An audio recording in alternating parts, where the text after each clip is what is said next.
Hello ladies and gentlemen, I am the Omni viewer, and I'm here with some Godzilla King of the Monsters 2019 news I don't think any of us were expecting. So on March 6th, there was an early test screening of a very rough cut of Godzilla King of the Monsters. Before you ask, no, I was not there for it. If I had been there, you wouldn't be hearing me talk about it right now. Early screenings like this are, of course, part of post-production. It's a way to gauge audience reaction. It's not a perfect system per se, but it's what Hollywood uses. Now, of course, reactions have varied, but there is a general consensus. Apparently, Twitter user Jeremy Conrad summed it up this way. Sounds like the monster fights in Godzilla King of the Monsters are absolutely epic! Human characters are cardboard and the story is dumb, but you only care about epic monster fights, right? Compared more to Skull Island than Godzilla 1, that's good. Now, of course, this isn't necessarily news, or more like it's not new information. We've been told from the very beginning that Godzilla 2 would put much greater emphasis on the monsters.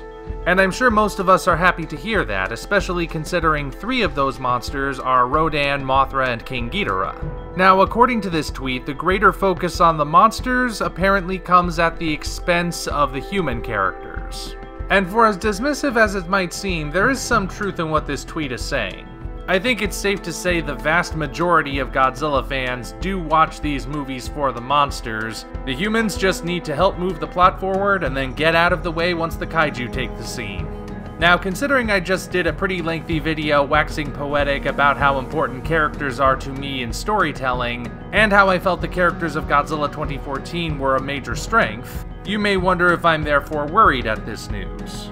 Well, like I said, the humans are secondary in most G films anyway. But we also have to remember that this was a very early cut of the film. That is to say, it's not finished.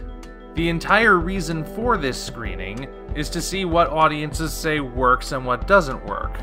From there, they can potentially do reshoots.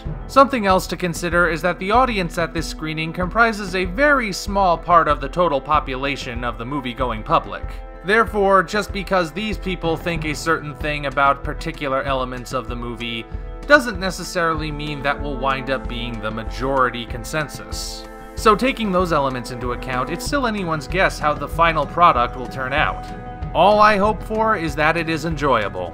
As always, feel free to leave your thoughts in the comments section below. Until such time as we meet again, this is the Omni viewer signing off.